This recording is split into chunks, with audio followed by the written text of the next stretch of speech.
আসসালামু আলাইকুম, আশা করি আপনারা সবাই অনেক ভালো আছেন। অবশেষে Redmi Note 12 সিরিজের ফোন আমাদের এশিয়ান রিজন অর্থাৎ ইন্ডিয়াতে আজকে লঞ্চ হয়েছে। 4GB 64GB স্টোরেজ ভেরিয়েন্টে শুধু Redmi Note 12 ফোনটা লঞ্চ হয়নি, 4GB 128GB স্টোরেজ ভেরিয়েন্টে লঞ্চ হয়েছে এবং এটার প্রাইস হলো 18,000 রুপি। সো বাংলাদেশি টাকায় ধরে রাখেন যে এই ফোনটা প্রায় 20 থেকে 22,000 টাকা হবে। আর Redmi Note 12 Proটার প্রাইস হলো 25-26,000 রুপির মতো, 6GB 128GB।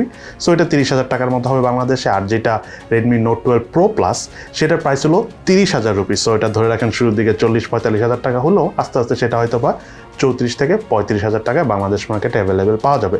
এবং সবথেকে বড় গুড নিউজ হলো আগামী 15 থেকে 20 দিনের মধ্যে আমাদের দেশেও Redmi Note সিরিজের ফোন এসে পড়বে। আই থিঙ্ক 2-3 দিন পর আমাদের হাতেও এসে পড়বে। সো তখন আমরা আগামী 2-3 সপ্তাহ ইউজ করার পর ইনশাল্লাহ ট্রাই করবো আপনাদের কাছে Redmi Note 12 সিরিজের সবগুলো ফোনে রিভিউ আনার জন্য। বাট আপনারা বলেন যে অ্যাকচুয়ালি আপনারা কোনটা রিভিউ চাচ্ছেন, Note 12 এর রিভিউ সবার আগে চাচ্ছেন না Note 12 Pro Plus এর রিভিউ সবার আগে চাচ্ছেন, সেটা অবশ্যই ভিডিওর নিচে কমেন্টস করে জানাবেন। দেন এরপরে নিউজটা হলো অ্যাপল, আপনারা সবাই জানেন যে তাদের iPhone 14 Pro এবং Pro Max এই ফোনগুলো কিন্তু মার্কেটে নেই, মাত্র 2 মাস আগে লঞ্চ হয়েছে।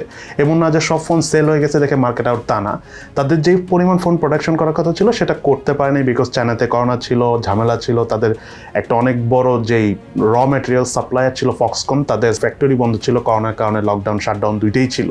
সো অবশেষে তারা খোলা স্টার্ট করেছে। সো আগামী 1 থেকে 2 মাসের মধ্যে আইফোন আবার অ্যাভেলেবেল পাওয়া যাবে। এটা অবশ্যই অনেক ভালো একটা নিউজ। যারা নর্মালি আইফোন কিনেন তারা এখন অনেকেই জানেন যে সেকেন্ড হ্যান্ড মার্কেটেও কিন্তু আইফোনের দাম কিছুটা বেড়ে গেছে, স্পেশালি নতুন ফোনগুলো আইফোন ধরেন 13 বা 12 এগুলো সেকেন্ড হ্যান্ড প্রাইস কিন্তু বেড়ে গিয়েছিল।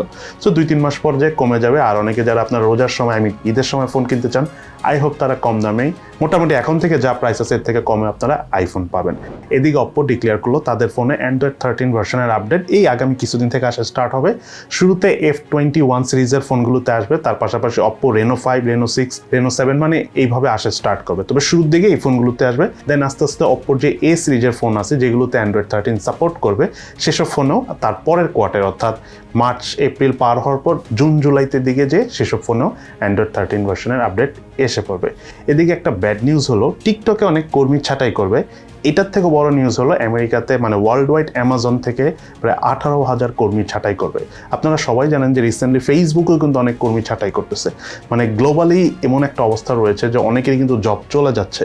সো সবাই একটু কেয়ারফুল হন, আস্তে আস্তে স্কিল ডেভেলপ করুন যাতে আপনারা দেশে বসে বাসায় বসে যেন ইনকাম করতে পারেন। আর একটা ইম্পর্টেন্ট বিষয় বলে রাখি, রিসেন্টলি আমরা একটা নিউজ দেখলাম যে গভর্নমেন্ট প্ল্যান করতেছে বাংলাদেশে 10 লাখ মানুষকে স্মার্ট করবে। তো আমি নিউজটা ইন ডিটেলসে পড়তে যেটা বুঝলাম যে বাংলাদেশে কিছু অর্গানাইজেশন আছে যারা ফ্রিল্যান্সিংয়ের কোর্স করায়।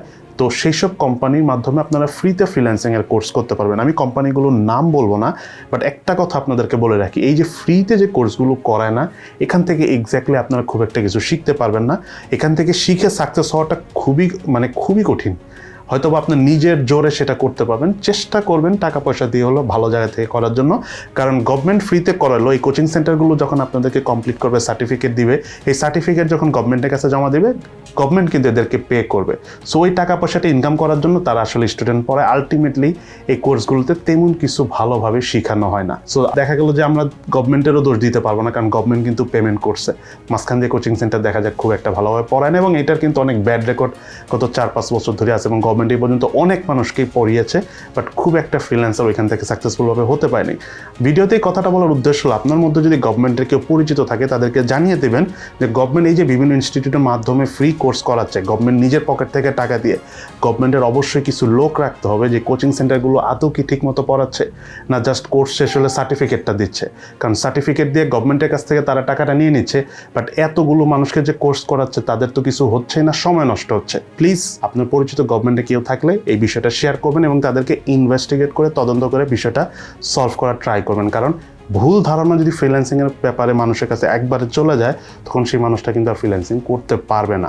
দেন এরপরে নিউজটা হলো Infinix Note 12 Pro, অর্থাৎ এই ফোনটা খুবই সুন আসতে যাচ্ছে, এই আগামী 12 তারিখে লঞ্চ হবে। সো তখন আপনারা এই ফোনটা রিভিউ পাবেন।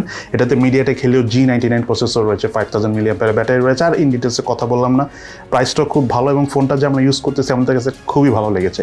ইনফিনিক্সের নোট সিরিজের ফোনগুলো বরাবরই অনেক ভালো হয়। সো এই ফোনটা এখন পর্যন্ত ভালোই লেগেছে, বাট এটা ভালো দিক খারাপ দিক সবই তো আছে। ইন ডিটেলসে সেটা আমরা 12 তারিখে এই ফোনটা যখন লঞ্চ হবে তখন এটা নিয়ে একেবারে ক্লিয়ারলি কথা বলবো। এবং এর পাশাপাশি বাংলাদেশ মার্কেটে আরও বেশ কিছু ফোন আসবে, সেসব ফোনের রিভিউ আমরা খুব সুন নিয়ে আসবো। তার মধ্যে যেমন আরেকটা ফোন হলো Vivo Y16। এই ফোনটা আসতে যাচ্ছে, এটা আগামী কয়েকদিনের মধ্যে আসবে। সো এই ফোনের রিভিউ আপনারা জেনে যাবেন। তো এটা নিয়ে আর কথা বললাম না, যেহেতু ইনফিনিক্সটা অনেক পরে আসবে, তাই ওটা নিয়ে আপনাদের সাথে একটু ডিসকাস করলাম। যাই হোক, খুবই সুন এই ফোনগুলো রিভিউ দেখতে পাবেন এবং সবাই ভালো থাকেন, সুস্থ থাকেন। ইনশাল্লাহ দেখা হবে ফিউচারে।